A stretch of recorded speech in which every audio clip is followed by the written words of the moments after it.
All right, I got my brother Dave Lee here today. How are you doing, sir? Doing well, man. Thank you for having me. So Dave Lee, he's well known in the hormone optimization space, but what are some other things that you value? What are some other things you also want to give if you have to leave your legacy in the men's health world? What are some things that you'd like to contribute or be known for? That's a good question. That one doesn't come up very often. We're going straight in. We're just raw dogging it. Couple of But it's things fun that that way, man. It's just off the cuff, It's having a good time. a couple of things that I'm very passionate about. One is, I guess, a bit more niche, is I have a very strong interest in the safe and therapeutic application of psychedelics for therapy, if Yeah, that is done correctly. And I'm very passionate about optimizing the physical vessel before someone takes on the psychedelic realm, because that drastically impacts the experience and outcome of the therapy. sure. Um, and I'm also very into instilling into men the value and the, I guess, also supporting the process of going through the hero's journey, because most of us are going to go through that at some point, whether we like it or not. And generally, it will come up and smack you in the face when you don't feel ready for it. And I went through a very difficult period in my life with a brain injury in my mid-20s. And going through that was hell, but it was also the thing that crafted me into someone who I'm proud to be. And my purpose and mission since then, everything else has felt very superfluous compared to helping other men go through that challenge. So those things are two very, and I think they're also intertwined in the right context. So helping men be better men is something that, you know, Sure, I want to make sure the world is a better place than it was before I was here when I leave. And I think if I can sure. make the mark, I'll be content and I'll be happy. So what is your speculation as to why a lot of men, when they do get confronted with their hero's journey, with their rite of passage, so to speak, why do you think a lot of men falter or flounder? There's that there's that term like the bystander effect, when, like, there's like a car accident or there's an emergency and people think that they would act, but then they get paralyzed. I Sure, think it's sure. similar to that. I think, when we watch it in the movies, the Rocky montage is, sped up into about a minute and it's got cool music playing and everyone's cheering you on. But in reality, that Rocky montage is 2 years of hell and of pain and of tears and of sadness. And I think that that's part of it, is that it's genuinely a lot harder than we maybe frame it to be, in terms of our expectations around fiction.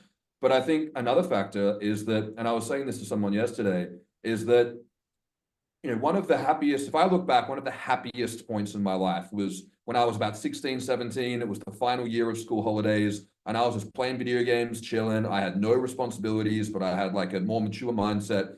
And that was fantastic. And I think that one thing that a lot of guys struggle with is the male burden of performance, which is when you get older and you realize and go, hey, like, I've got to master a whole bunch of stuff. Like, life is objectively difficult. And I think Hmm.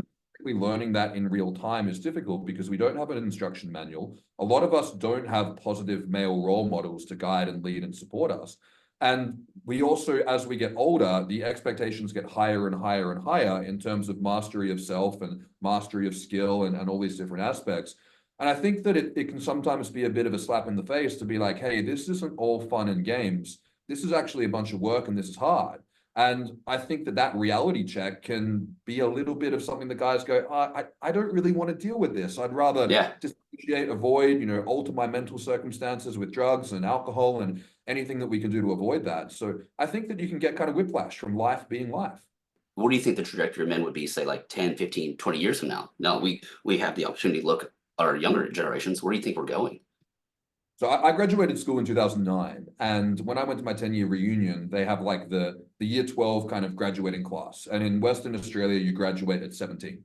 So I was looking at the 2019 graduating class, the 2009 graduating class, like my year, the photo when we graduated, and then 1999 and 1989. And if you look at the comparison every decade of 17-year-olds, it was just like a de-evolution of masculinity. It went from looking like young, strong men who shaved and had broad shoulders to like they looked like they were fucking 13 years old. Sure. And I think if you look around at the average 18 to 21-year-old now, it's very obvious we have a testosterone deficiency. Like, I think that's just like denying that is just denying reality. It's like Yeah. saying Yeah. sky is blue. So I think that one of the challenges, and I mean, I definitely grew up with low testosterone. Like, I look back at how I was in my early 20s. I look at photos. I mean, it was very fun, obviously. But in terms of how I felt at that time, it's very difficult coming into adulthood when you feel afraid, intimidated, meek, and you don't have that surge of androgens that's supposed to make you a risk taker, buffers the effects of stress, makes you courageous, want to take on the world. That whole thing of guys just being like reckless and, going out and, doing things that are pushing their comfort zone because that's just what young men do.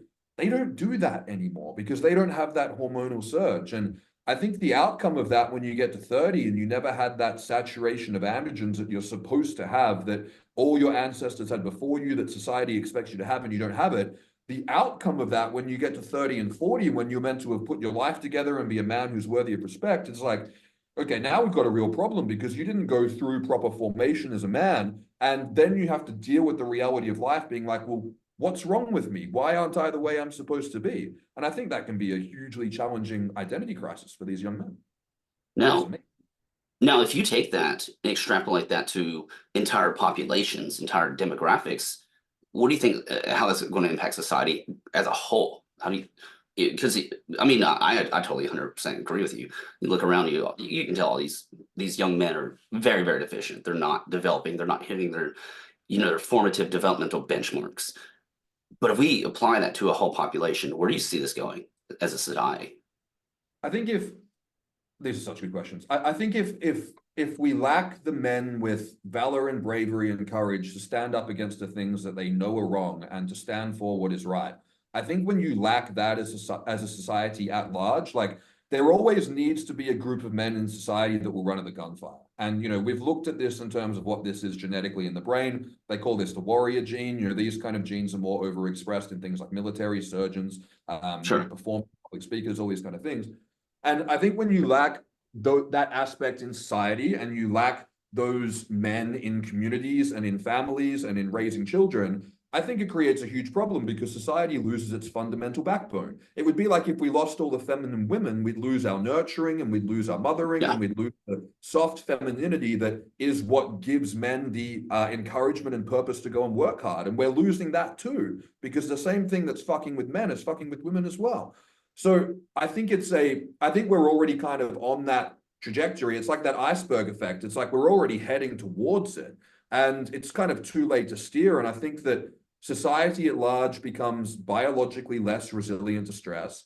And then I think when you map that out in terms of trajectory, it leads to people being more avoidant. Want to get blood work done but hate going to the doctor? Then skip the office visit and go to buylabwork.com. Use promo code BYLabWork10 for 10% off any order over $100. And when men are more avoidant, they produce less outcomes. And what we're heading towards is a whole bunch of weak, soft tax slaves who are going to die younger than their parents, and they're going to be more miserable than people ever before, even though we objectively live in an easier and more abundant world than we ever have. And I think the sad thing is that we've all been given this amazing vessel, that the peak of human evolution, that Mother Nature's apex predator, we're all embodying this vessel that's the dominant bloodline, like the ultimate either creation or evolution of the universe. And we're just fucking it up. And I think that part of the problem is that there's a biological poisoning going on. There's, toxicity in the environment, which is doing this to us. There's social conditioning as well, which is also not supporting this. And I think a lot of men are kind of waking up to realizing, being like, something is wrong. I don't feel how I should feel. But it's difficult for them to kind of push against the status quo because the status quo is becoming increasingly pervasive in the psyops and the brainwashing. Sure, absolutely, man. I 100% agree with that. Do you think perhaps due to these large testosterone deficiencies, do you think that has any impact on why there seems to be a massive decline in the actual nuclear family unit? Do you think that has anything to do with this? I'm just kind of curious what your thoughts are.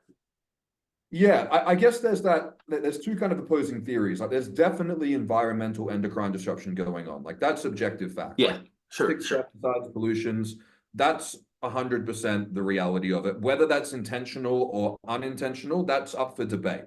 I'm kind of more in the middle. I think it's viable that it's an outcome of just industrialization, making everything cheaper. And as a result, things have become more crude and more toxic. Sure. There absolutely could be a agenda going on in terms of the most efficient way to control a society is to kill all the fighting aged men. So if we can be chemically castrated, then the world will be easier to rule. I don't think society would function at the size it is with all the world events going on if it was full of strong masculine men. I just don't think what's going down at the moment would happen. There would be too many guys getting together being like, hey, there's more of us than there are of them. This is not cool. This is not what our grandfathers fought for. We need to do something about this. Like, there would have been a revolution by now. So I think that, there's no coincidences, but I don't like to go too deep down the rabbit hole. I just like to dip my nose and go either way. But I think what we are definitely looking at is there is an environmental factor to it, and there is a cultural conditioning factor to it, and they both are intertwined. So, one thing that I see a lot, particularly in Western countries, we don't get it as much over here, but it is kind of coming in over in the East as well, is like the pushing of the vegan and the plant-based diets. Like, that's pushing people back to voluntarily eating the peasant diet. I think that that's also a factor in terms of biologically weakening people. And then we are societally conditioning people away from masculine virtues. And I think as a result, when people aren't as good as taking care of themselves as they should be, the idea of having a family becomes very stressful, because it's like, well, if I can't take care of myself, how can I take care of a dependent? And with everything becoming so much more expensive, I mean, even double income, no kids couples who make, middle, or what would have previously been middle class wages, can barely even afford to pay rent and pay for food, as a result of the economic crisis which has occurred in the last 5 years. So I think that the nuclear family, like, one thing that was interesting over here during COVID. So I live in Lithuania. For those people who don't know where it is, very understandable. I didn't know where it was till I moved here. It's the southern Baltic states, so north of Poland and west of Russia. And over here, there are much stronger family values. This country only became free from the Soviet Union in 91. And there's also a lot more religious values over here as well. And when it comes to what happened during crisis, during the pandemic, crime went down. People turtled into their family, they turtled into their communities, and they just rode it out, because that's what they did in the past. They knew what to do.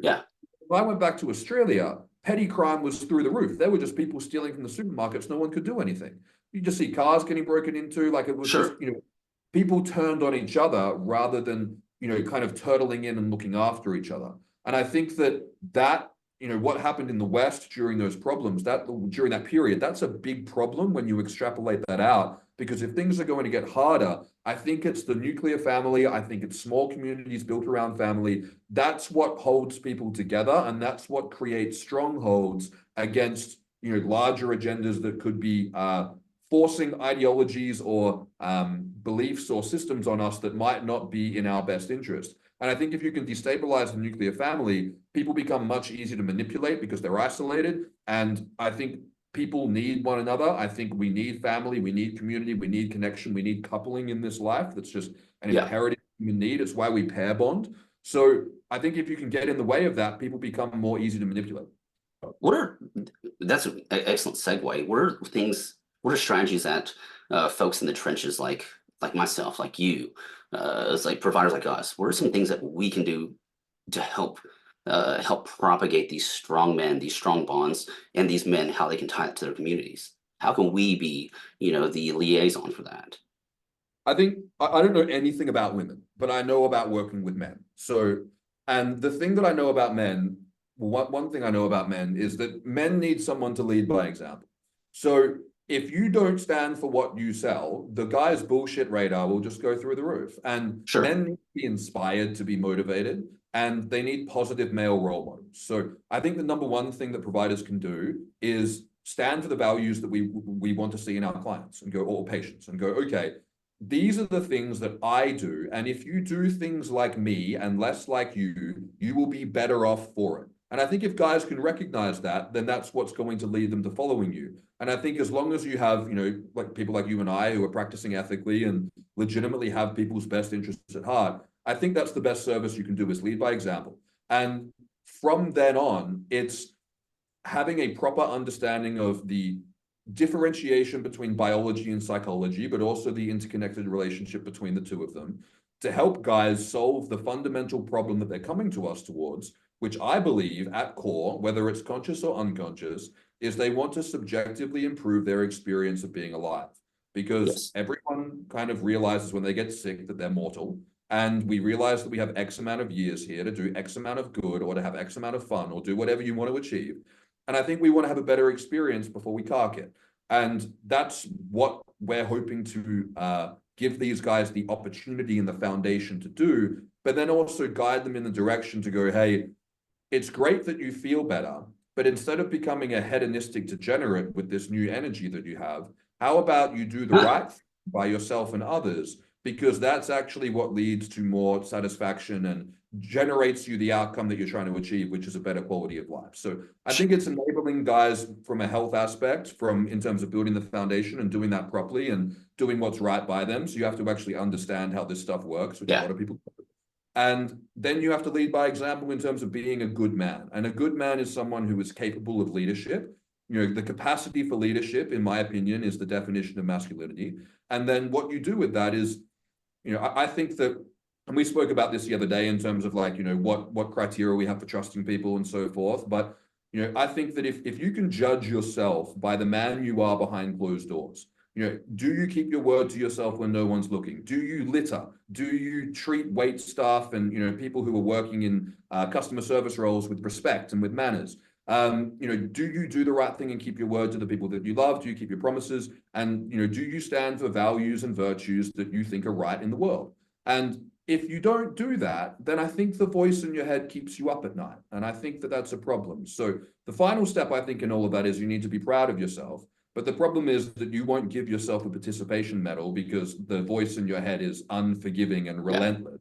So I think if you can objectively be proud of yourself and be like, I'm a good person and the world's a better place because I was in it and I left this room a better place than I found it, I think that that's the path forward. And that's not easy. And I think helping guys to guide guys at whatever stage they are from here to here in terms of being like, here's the next step, here's the next step, here's the next step, and giving them guidance, but also paternal accountability, which is like, hey, I believe in you, you can do this, but don't fuck up or I'll come down on you like a ton of bricks. I think having the balance of tough masculine love for men to guide them forward is what they need. Yeah, I 100% agree. And the whole scaffolding with the as you labeled it, as you coined it, the paternal guidance. I think men, especially young men, need that scaffolding. And unfortunately, I think a lot of, as you mentioned earlier, you said that a lot of them act like hedonistic degenerates. They get on testosterone, and what do? All they care about is just get their dick hard all the time. I think a lot of men need that guidance. I love that you said that. Now, I'm curious, you mentioned earlier psychedelics. What led you into that realm? Have you ever tried it personally, or have you worked with people that do it? I know nothing about it. So, I mean, I'm 100% curious right now. So I have extensive personal experience with psychedelics, which I will flag has only been done in countries where it was legal. Sure. My primary area of interest with psychedelics would be microdosing psilocybin mushrooms because it's the most approachable. But from a macro level, it would be working with ayahuasca. And ayahuasca is the reason why I have the most interest in ayahuasca is that DMT is an endogenous psychedelic, so we make it naturally. And I think that that's very interesting. And the value of ayahuasca as opposed to smoking DMT is that it's combining it. So DMT is not orally bioavailable. That's why you have to inhale it.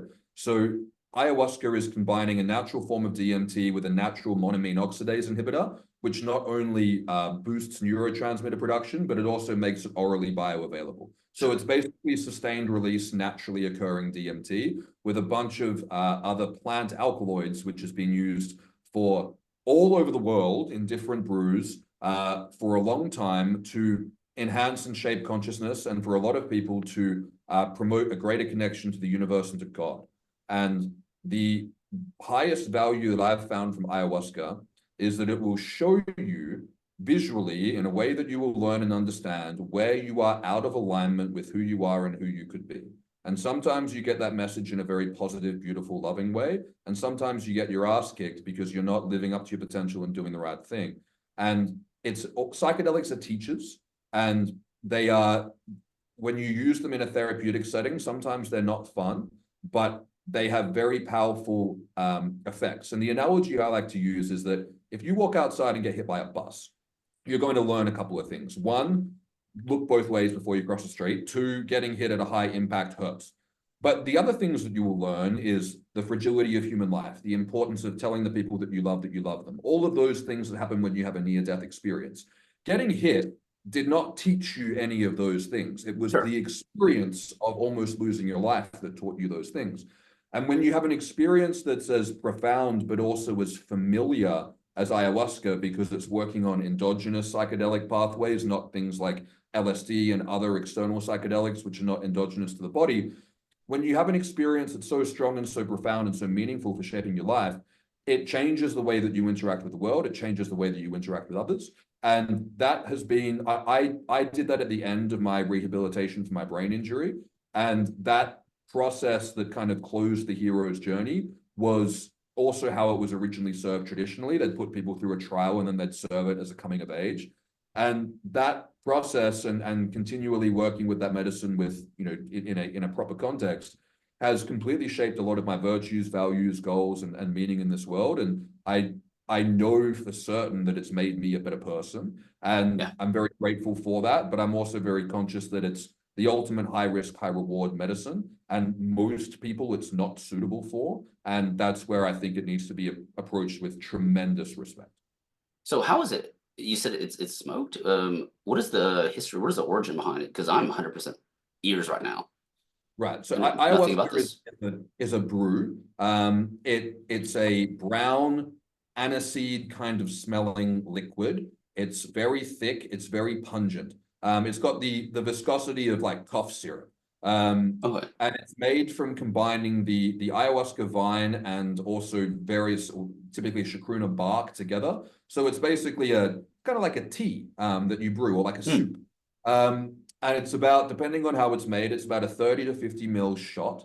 And you will have, you know, in a ceremonial setting, there'll tend to be 1 to 3 to 4 cups of it served over the night. So it kind of happens in rounds.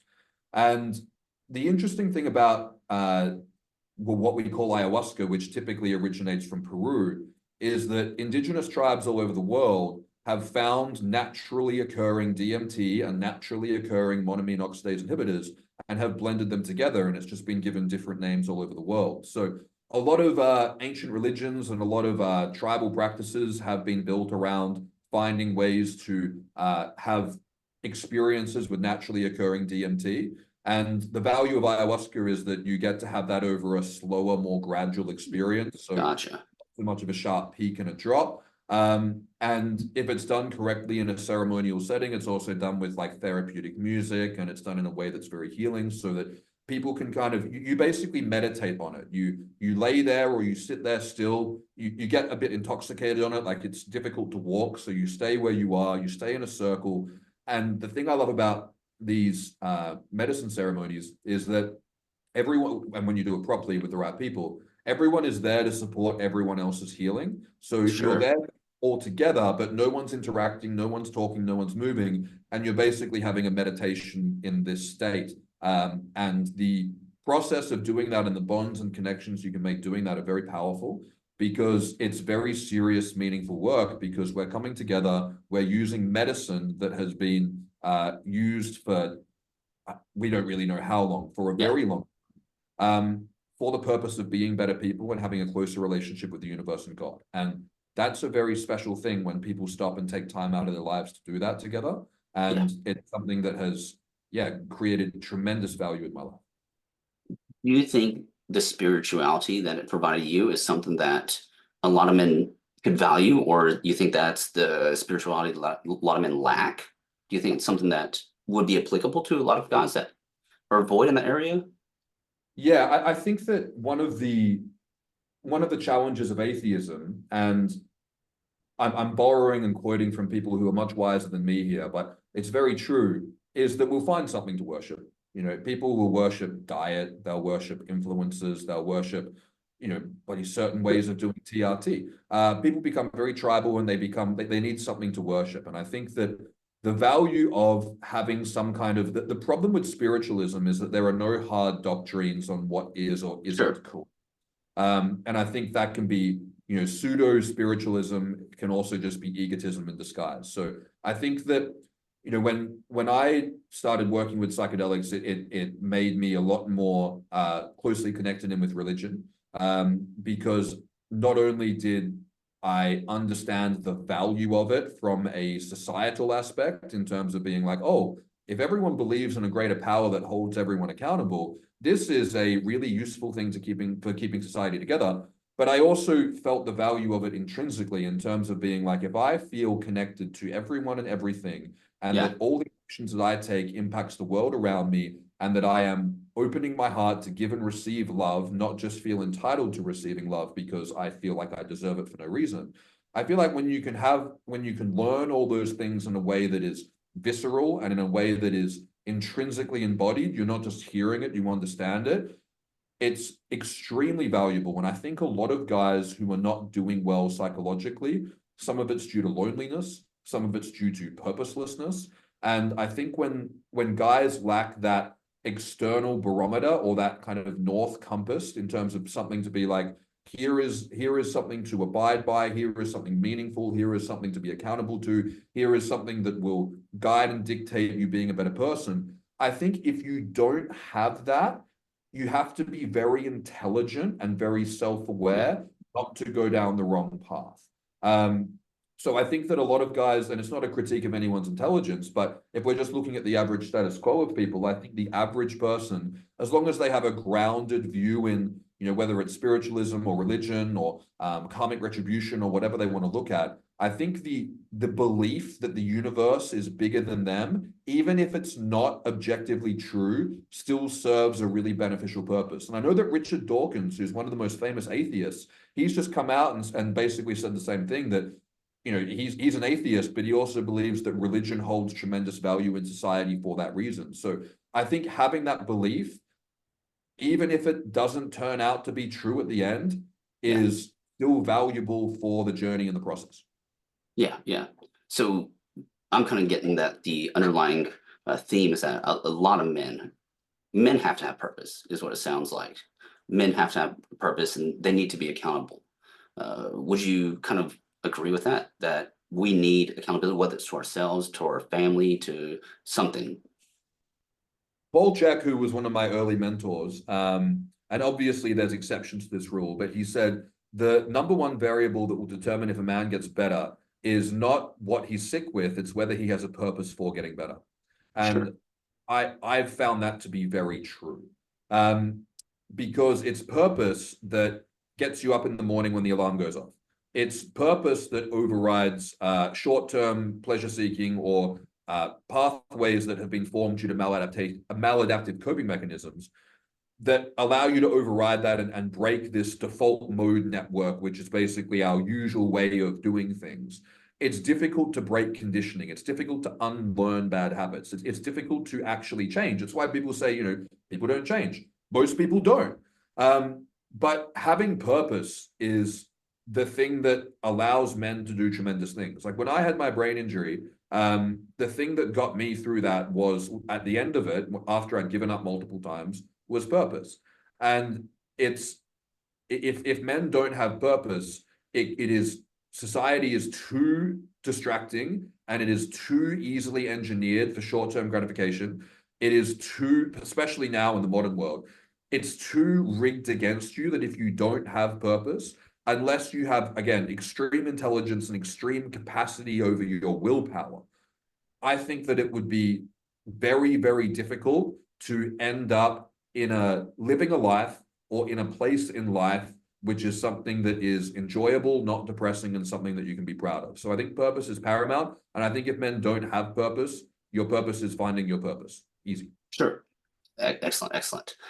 Now, regarding TRT, when you get guys that you help get them on therapy, what are some of the things you see that always tends to be the underlying things of why they say it's not working or something, what's holding them back? What are some of those things that you commonly witness? Drugs, alcohol, junk food, and not doing enough exercise. Those things. I made a whole lecture on this called Your Brain The on basics. War and Masculinity Part 2. Absolutely, because most people, not everyone, but most people know exactly what they're doing that they shouldn't be doing, or they know exactly what they're not doing that they should be doing, but they don't understand why that thing's causing them to not get away with it. So sometimes, and again, I understand men need to logically understand something. If I tell a guy to do something, he's going to be like, yeah. But if I teach him why he should do something because it's going to lead to the outcomes he want to achieve, he'll go, oh, okay, I'm doing this because I want to, not because he told me to. So that is what they're the most common things: drugs, alcohol, junk food, not doing enough exercise. By far, I would say that if I had to put them in order, when you come across fitness enthusiasts, it's less so, but with general population, it's alcohol. It's definitely alcohol. And that's the thing that's a shame, because alcohol sucks. Like, in terms of like the trade-off that you get, like binge drinking and drinking to a point that it's, you know, detrimental to your health, like it's just not a good trade in terms of how carcinogenic it is. But when it comes to other things that hold guys back who've taken care of those behavioral things, the most common things that I see biologically in terms of like comprehensive testing is hypothyroidism, which is undiagnosed, Sure. bad TRT protocols. And I like to refer to injection frequency as turning your phone off and on again. I used to work at a phone shop when I was at university. And if someone came in with a fault with their phone, we'd say, turn it off and turn it back on again. And that will fix most issues. And if it doesn't fix the issue, you've got a problem. Same with TRT. Increase injection frequency. If that doesn't solve the problem, then we need to look into what's going on. So hypothyroidism, fatty liver disease, they're two most common ones. Yeah. And insulin resistance, but they often kind of tie into one another. Everything beyond that, like if it's not lifestyle induced and it's not hypothyroidism, fatty liver, and insulin resistance, and the combining excess body fat that comes with that, it's generally something a lot rarer and more niche. Things like prolactinomas, deficiencies in pregnenolone and DHEA for young men, things like undiagnosed hemochromatosis. Like there's things that sometimes you pick up, Sure. you can't believe that someone else hasn't picked up, but that would do the lion's share of troubleshooting, is those factors. Now, in terms of the maladaptive behaviors, where do you think a lot of these guys are, quote unquote, learning those from? Where do you think these poor coping mechanisms, or what is that a lot is that rooted in? At least what do you see it's rooted in? A lot of it's pop culture and media, especially like once you start looking for it in TV shows and movies, like the actors in the movie who are playing the character who have a beer every episode are not drinking beer that often in their real life to look like the actors in the movie that they're playing. Like, it's fiction. Sure. You know, you watch a show like Californication, and you know, Hank Moody would not be Hank Moody if he drank and did drugs like that in real life. I mean, it's just not a realistic thing. So I think that fiction is a problem, and you know, media conditioning of what men do and how people act, and you know, the beer at the end of the day, and that kind of thing can be a challenge. But I also think that, you know, when it comes to maladaptive coping mechanisms, typically it's all rooted in some form of avoidant behavior. We're trying to alter our brain chemistry in a way that is a shortcut to get a pleasure response or to disassociate from reality. So junk food, quick pleasure hit; gambling, pleasure hit; porn, pleasure hit. Yeah. Whereas, you know, eating a nutritious meal that makes you feel good, earning money legitimately, or, you know, going and having, you know, sex with a novel partner, which is what porn is simulating, those things are much more difficult. And I think that path of least resistance, you know, based on just the mammalian hindbrain, I think that the average person will fall trap to those things in one way or another. And I think the challenge is that when you're in a cycle like that, particularly with something like junk food, for example, if you eat junk food all the time, you feel like shit. So you eat junk food to feel good because you feel like shit. And then Shit. Sure. you know, they're technically called a positive feedback loop, but that sounds like a good thing. So I call it a vicious cycle. And I think a lot of guys are in vicious cycles, and testosterone in a lot of ways will break that vicious cycle. But then, and this is borrowing a term from psychedelics, is that guys need to come and meet the medicine halfway to go, okay, Yeah. I need to see what I'm doing for what it is. And I need to exert willpower to basically fake it till I make it. And I like to say to guys, look, envision the best version of yourself, how he looks, how he speaks to people, how he dresses, what his daily habits are, and start to embody those kind of traits and just force yourself into them. Just make yourself do it. Because once you get inertia, this momentum forward, it's easier when you're on a roll, but it's hard to get that snowball started. But once it's rolling, it's easy. So I think that it's the path of least resistance, and it's also conditioning that drives people to think, oh, I can, you know, eat the 80-20 rule, or I can eat a whole bunch of junk food as long as it fits my macros, or, I can, drink, 10 to 20 standard drinks a week because that guy does it and he's doing okay.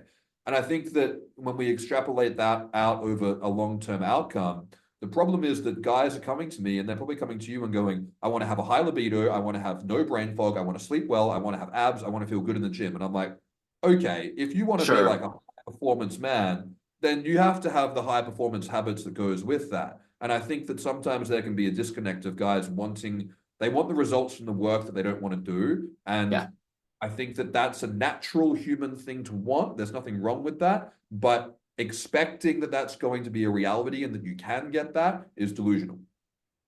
Yep, absolutely. I hear that all the time, man. Like, especially after someone starts TRT 6 weeks later, why haven't I put on 20 pounds of muscle? Why is my bench not going 50 pounds? That's not how life works. So yes, I have the expectations, talk with them, route the gates, man, all the time. Do you think that a lot of those maladaptive behaviors would have, been circumvented had these guys had good, robust levels in the first place? Or do you think maybe they have the low levels in the behaviors because as a result of the low T, or vice versa? Yeah, chicken or the egg, right? Nature versus nurture. Sure. I think the younger generation, I think a lot of the younger generation were kind of detrimented to begin with, especially guys who were like obese and unhealthy during development, or if their parents were Oh obese yeah. and unhealthy, like when they were conceived.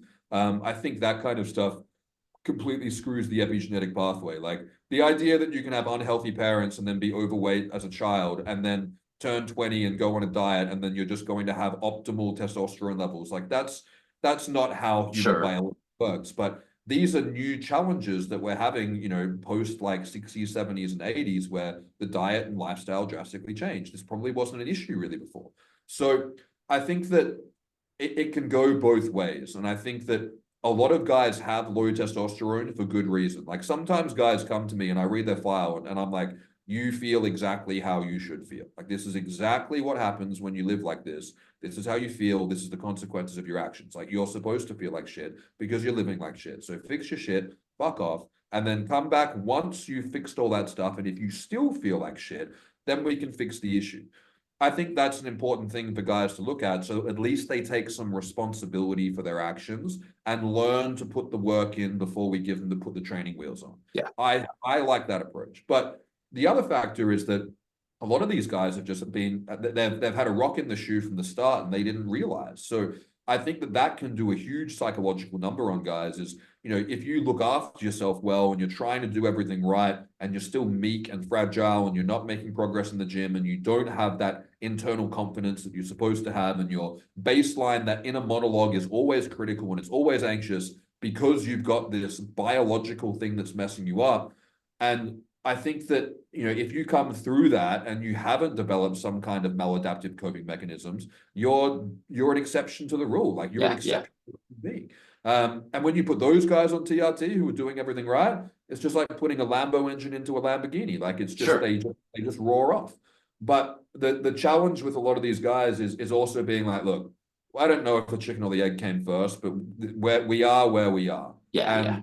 guys come to you and they go, I need an intervention. I'm not doing well. That's a really important conversation because, yeah, some guys need to go away and fix their shit, but some guys can't. Like they've gotten to a point where they're like, I'm struggling with life. I need help. And the other interventions that we have available, what SSRIs, prescription stimulants, antipsychotics, like testosterone replacement therapy, doubling or tripling a man's testosterone that's suboptimal, not only Sure. leads to far greater, therapeutic outcomes, but it also leads to beneficial side effects or side benefits. So I think if a guy's in a situation being like, I'm not doing well, I need help, I need a biological intervention to get my life on track, and I understand that testosterone is going to shut down my natural production, and I understand that this is something I need to take seriously and monitor my blood work and do it properly. What a phenomenal thing, what a phenomenal catalyst that we have available in medicine for guys to completely change their lives. And I'm a huge advocate for testosterone not just being reserved for people who are geriatrically hypergonadal, especially these younger guys who are like, I should be more of a man than I am. And I know my testosterone levels aren't awful, but I also know they're not good. I'm doing everything right. And I think I'd live a better life for the next 30, 40, 50, 60, 70 years, if I had better testosterone levels, I'd be sitting here being like, I completely and wholeheartedly agree.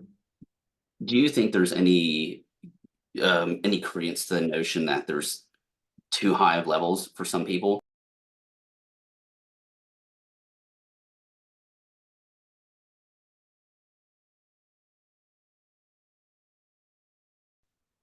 Oh, definitely. Yeah, I think if you run, the term super physiological has lost meaning because people think the reference range and the physiological range are the Yeah, same. yeah.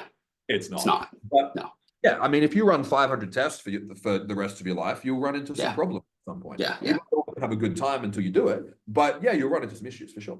And the way that I look at TRT, which I believe is objectively true, and you can correct me if you disagree, is that testosterone is beneficial. It's more beneficial for you up until the point that it's not. There's like this first U-shaped response. There's like a Yeah. sweet spot.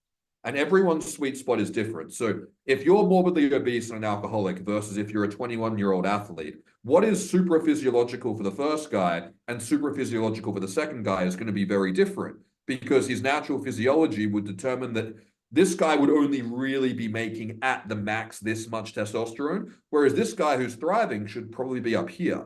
So if you put this level into the first guy, it may be physiological for him, but it's super physiological for Sure. him. And now we're going to put stress on the cardiovascular system. So I think that if you run your levels too high, you'll also know about it. Like there are subjective side effects that guys get when they push the dose too high. Your sleep goes to shit. You sweat all the time. Some guys get agitated, but other guys don't. But your blood pressure goes up, your blood viscosity goes up, your lipids go to shit, your liver enzymes go up. Like we can see it in bloods and you can see it in symptoms in terms of being like, and the thing that's the most important for guys to understand is that testosterone makes you feel better up until the point that it dysregulates your sympathetic and parasympathetic nervous system. When it becomes super physiological, you end up being cranked up all the time and you don't recover. So you might feel like King Kong for a couple of weeks or even a couple of months, but then that catches up with you. So what we want to do is we want to nestle right below the ceiling of super physiological. We want to give you the most testosterone that you can have for your health and for your age and for your genetics. And then if your health improves, then that number might go up. Or if your health goes to shit, that number might go down. But I think it's important that guys understand that testosterone is healthy for you up until the point that it's not. But that point is a lot higher than a lot of providers think it is. And I think that that's where there can be some nuances.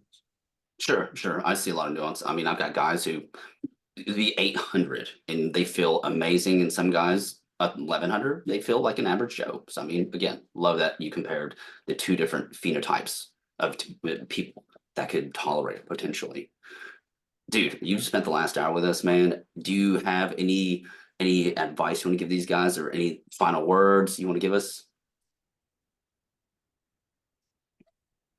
Yeah, I have a few points. I think that when it comes to embarking on a testosterone replacement therapy journey, it's coming back to this idea of making sure that your expectations are realistic. And I think that guys should aim high because, as I said, we get one shot at this, and the healthier you are, the better life you build for yourself, the more enjoyable the world is. Before I went on TRT, like, yeah, I didn't have a brain injury, so things were good, but I didn't have the capacity to push myself to being the man who I am now. And the life that I've built for myself, both in terms of what it provides for me, but also the pride I have when I go to bed at night for the work I'm doing, it would be quite difficult for me to become depressed because of the life I've built. And I'm very proud of that. It's not bragging, but it's also being like, I built this from nothing. And I think when you start TRT, you get this opportunity to do that. You get the capacity to become the man that you always could have been. But it's important that it's recognized that it's not should have been, it's could have been. Because the could is based on, will you apply yourself to do the work that needs to be done? And what testosterone does is it massively increases your resiliency to stress and your capacity to recover. So you can push things harder.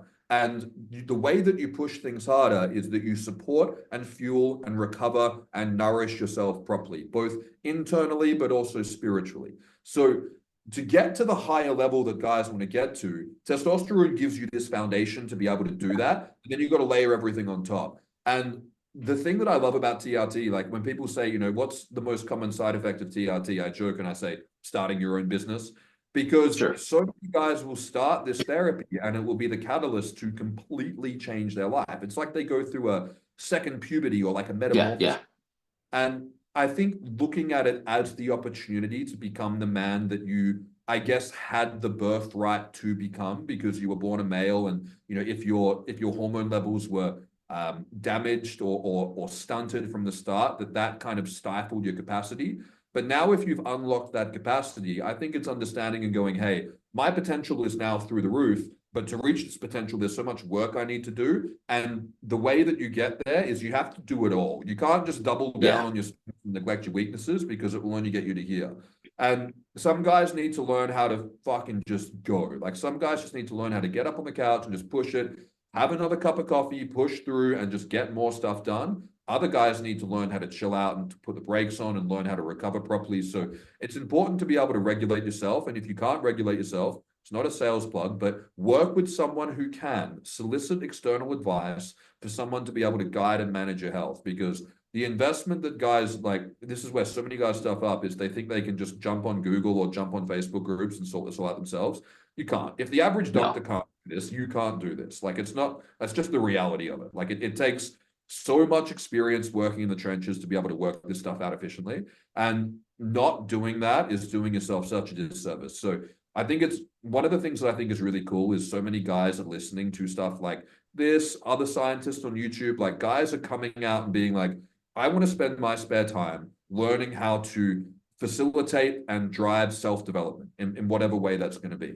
And I think that your underlying biology and your underlying psychology is this foundation for self-development. And self-development, if you can make self-development a hobby, if you could yeah. find a way to improve yourself that doesn't suck and you enjoy the process of, that's the biohack. That's the secret. So for guys who are starting out, for guys who are a bit lost, for guys who are listening to podcasts like this looking for advice, set yourself up strategically with a path and daily habits and goals that it would be unrealistic that if you, or it would be unreasonable that if you applied yourself that you would fail, and just stick to it. Layer on the positive habits day by day and week by week and month by month. And if you consistently apply yourself and you do everything right biologically and you have proper medical supervision, with TRT, you can become a version of yourself that would eat the previous version of yourself for breakfast.